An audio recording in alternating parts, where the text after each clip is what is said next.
ASMR Who, and this is my thoughts on looks. I'm getting this out a little bit later than I had intended. Unlike last week, I was only able to watch this like Saturday evening after a full day of work, and I was intending on recording this sort of immediately after the episode, similar to how I did it for the last series. But the episode finished, and I realised that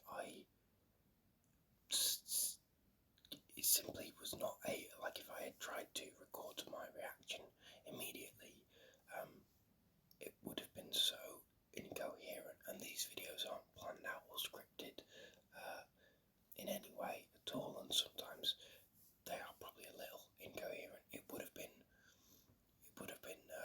I didn't know how I felt about the episode, and so I had to give it a bit of time.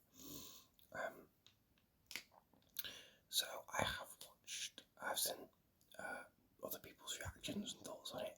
I have watched the YouTube behind the scenes. I've not yet watched Unleashed. I will get round to that this afternoon.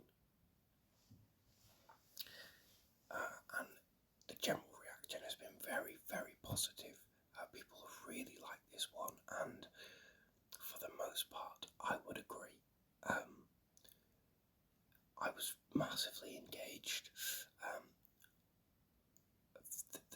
Like up until the Doctor and Belinda become animated. I thought that it was fantastic. And we're going to talk a little bit about, all that stuff. I'm going to dance around that stuff that happens a bit later on for a little bit. I'm going to dance around that first and talk about some of the other stuff. But yeah, I mean, a lot of people have felt this, but it was a great cold open and just a wonderful setup. And I think that, the Doctor and Belinda continue to have a great dynamic. There's a lovely moment in the TARDIS where, Belinda's giving us some exposition about her character, but it felt natural.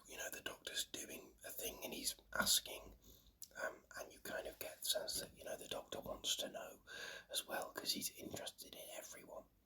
And it's also the sense that Belinda is kind of now warming up to the Doctor a little bit.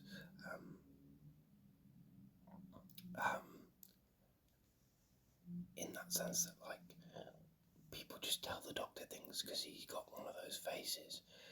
He can just get people on side very quickly.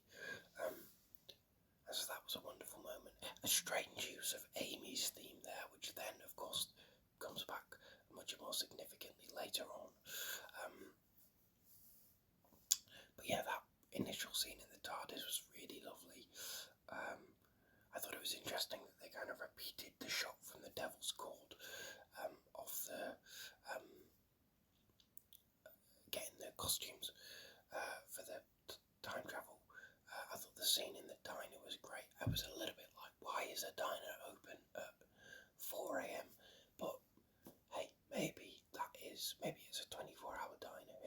There are a couple little things like,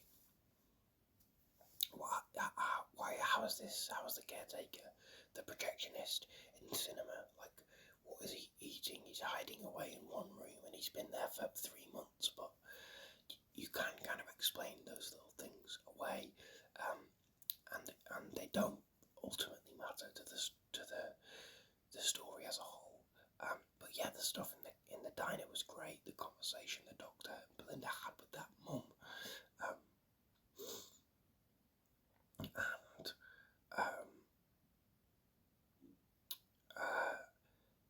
I also really loved how this episode touched on race and segregation.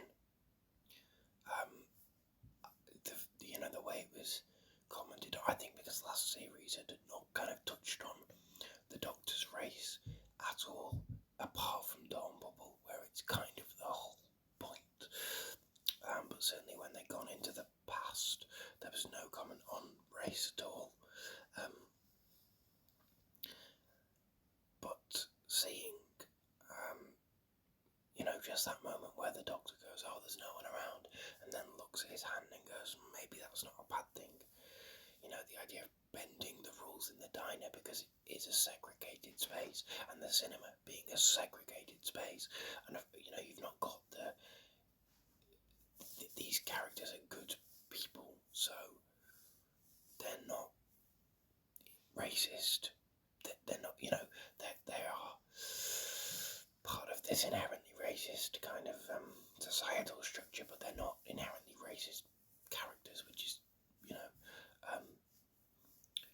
good, because you would find them a lot harder to empathise with if they were, but it was just really great, and I think the Doctor's kind of, the moment where Belinda kind of goes, kind of questions him, just kind of accepting the segregation of the time, and his kind of, what he says, is not a dismissal of the disgusting nature of that, but it's a case of I can't, it was just a really great moment. There were lots of great, this did not feel like the Russell that we have had writing since he came back. There was just something about the setup and the first act of this story that was just, it felt like a totally different writer, and I mean that in a really positive way. And I don't, I don't even mean that. I think the fact that Russell can just do still give us a great story. I have felt a little bit like with this new era that sometimes Russell feels like there's always got to be another thing. You can't just do. I think, and I think he sort of said in that chat, the clip of that chat he had with Stephen Moffat on the new TARDIS set is like, you've always got to add a certain thing. It can't just be a very simple story anymore. But it absolutely can, and I think the first act of this story proves that. And I think, the added thing for this story is it's an animated character, and that's kind of all you need, really.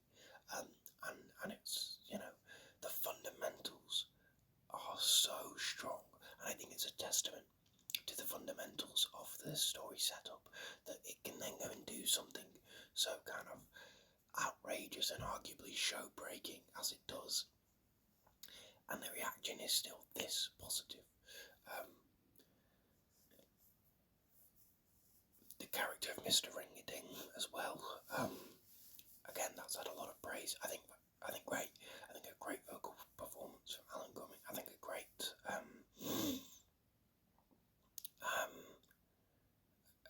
a great kind of presence. I wasn't always entirely sold by the Doctor's and Belinda's interactions, but he's simply not a physical presence on set, really. So it can only be so convincing. But yeah, he was great, and the fact that he's got his own, as Belinda comments, you've got your own soundtrack. Given that he's the god of light, should he have that? But what a fun little thing. And yeah, great vocal performance from Alan Cumming, who's kind of cutesy, and he's kind of doing that character from the film really well, but he's still got that villainous edge. I think my favourite line reading of his was near the end, as he's kind of being bathed in the Doctor's regeneration energy, and he's kind of becoming more 3D, and he goes, oh, the detail, and it was just I love that line. I thought it was a wonderful line reading. I think Alan Cumming's just a fantastic actor, and he kind of brings a certain energy he did in The Witchfinders in series 11 as well. Yeah, he was fantastic.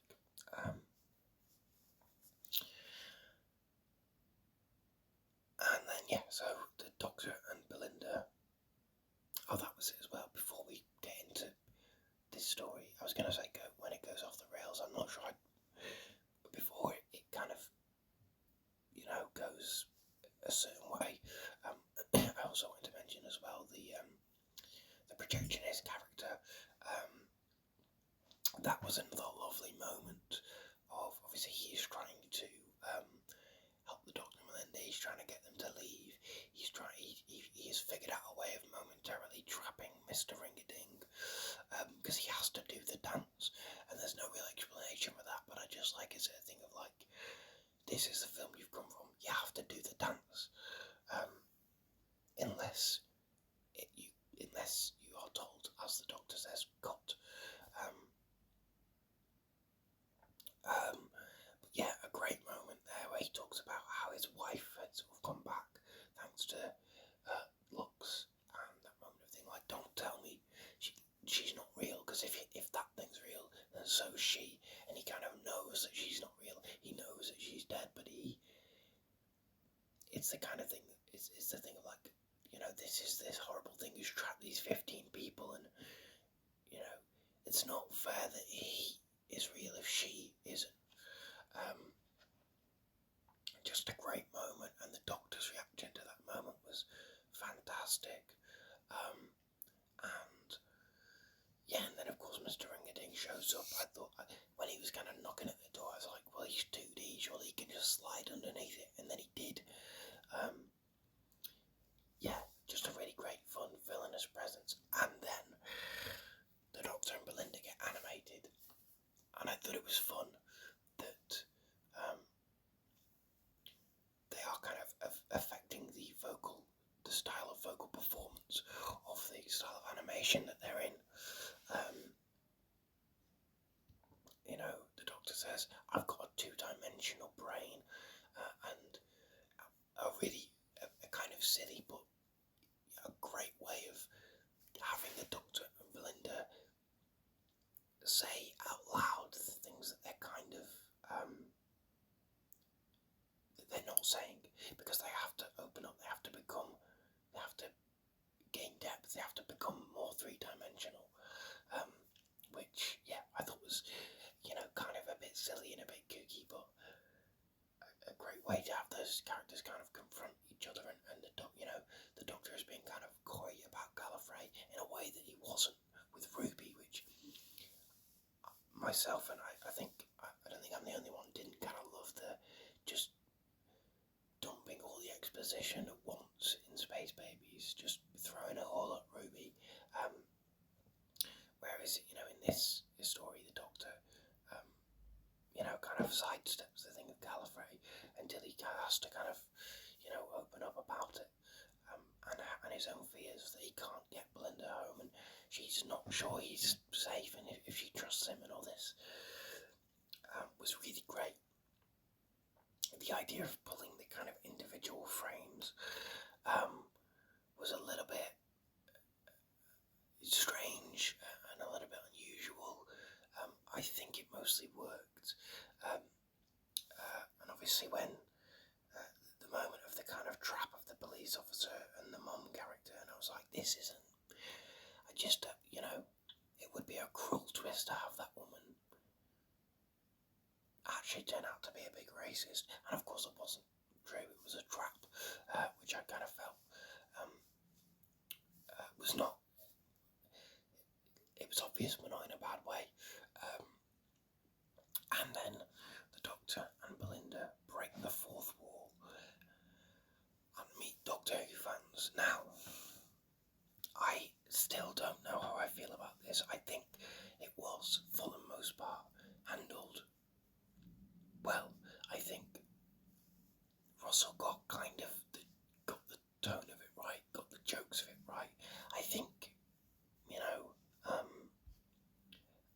one comment I had seen, which I think I kind of agree with, is it would have been nice if one of them had, their favourite story was a classic adventure, like Genesis of the Daleks.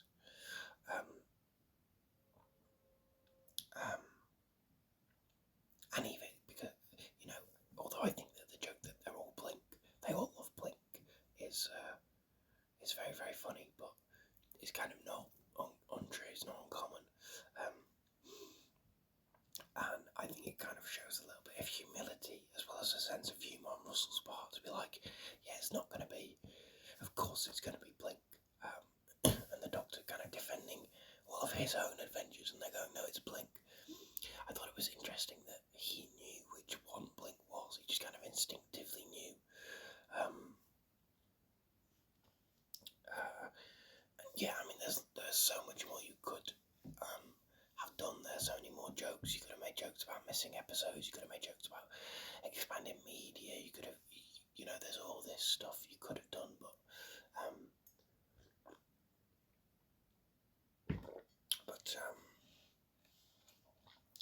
I think it kind of mostly worked. Whoever did the set decoration for that set was clearly a bit of a lunatic, because I noticed in the background the collection sets not all of them were there for a start, and then I'm sure there was season 9, then season 2, then season 20. What's going on there? Why you done that? But yeah, I mean, it was funny, it was silly, but I think ultimately it makes jokes about the fandom being a bit annoying, and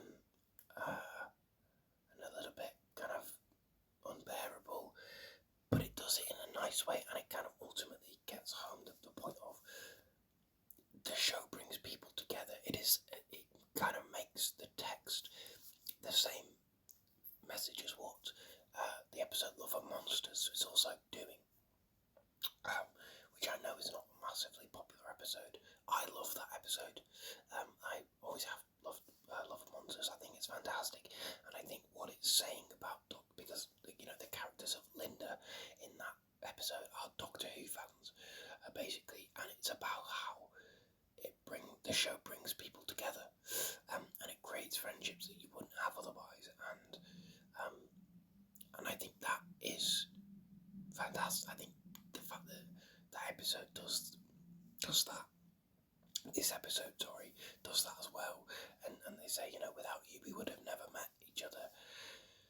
I think you can kind of forgive the fact that it kind of does break the show a little bit, and it kind of is the thing that probably shouldn't have ever really happened, but it's happened before. It happened in a comic. I believe it was an 11th Doctor comic around the time of the 50th anniversary, where the 11th Doctor kind of falls into the real world, meets a girl who's a big fan, and I think eventually meets the actor Matt Smith, and it's one of those things where arguably it was always going to happen, but I think it worked well here, and I think the moment where they, the fact that they're kind of commenting on it, and Russell is aware of people are going to have opinions, there's going to be leaks, months in advance. Yeah, I thought that all the right. I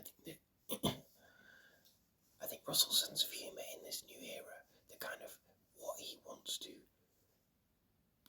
make jokes about, for lack of a more reasonable phrase, I think, hasn't always worked for me. I'm like, I don't know what, let's put the Schalke Doctor in for a laugh. Okay, but why?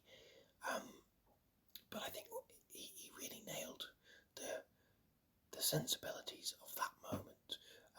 I'm still not sure I love it, but I think for what it was, for it happening, it really worked.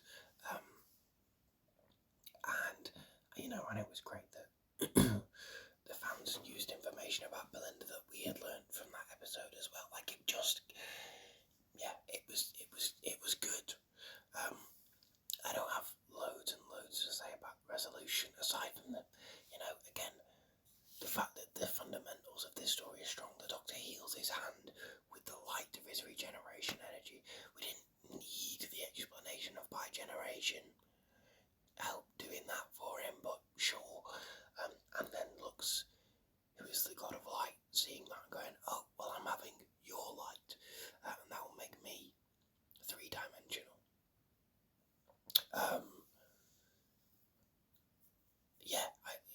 It was just good, the kind of Mr. Pie reminded me a little bit of Gwyneth in The Unquiet Dead.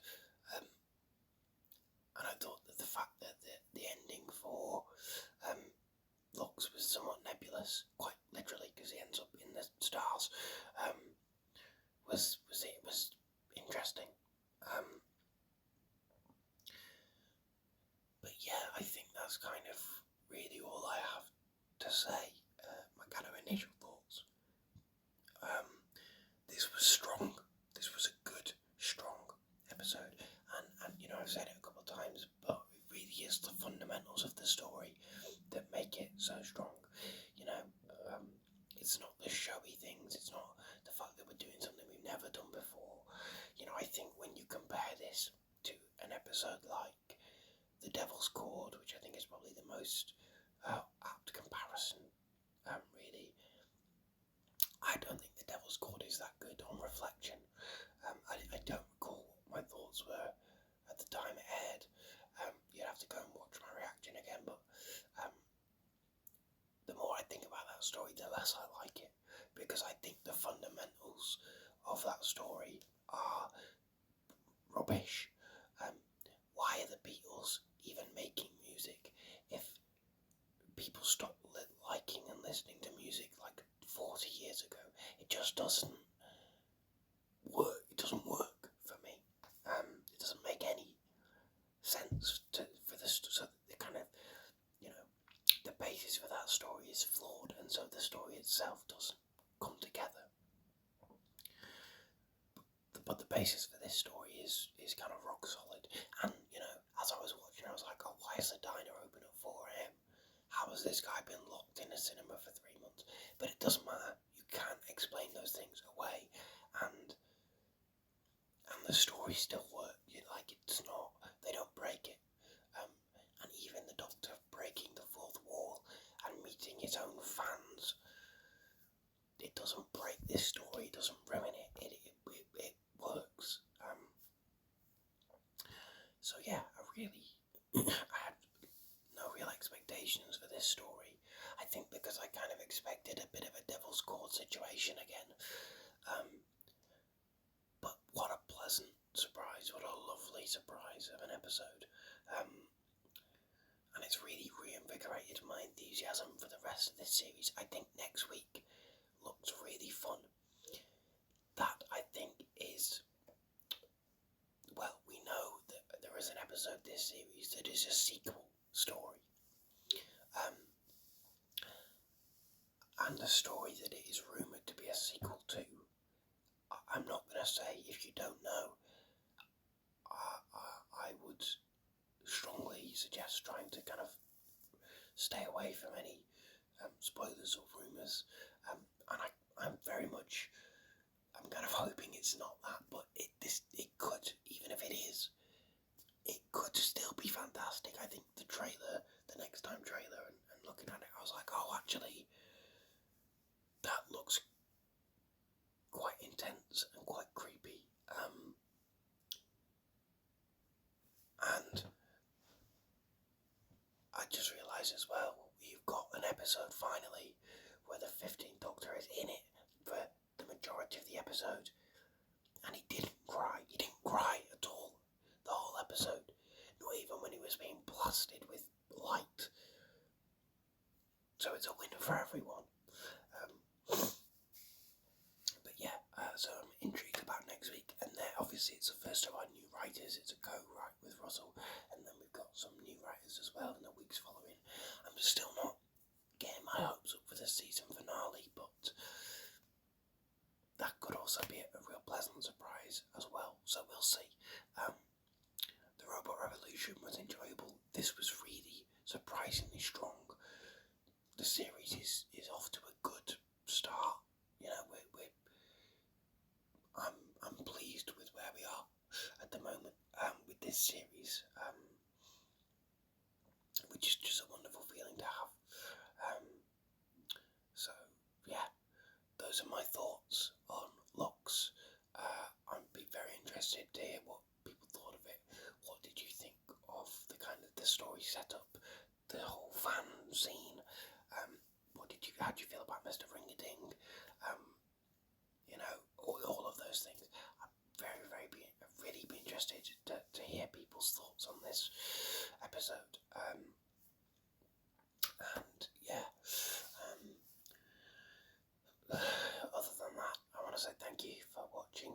Please do like this video if you liked it, subscribe if you haven't already, and yeah, I will see you all next week for The Well.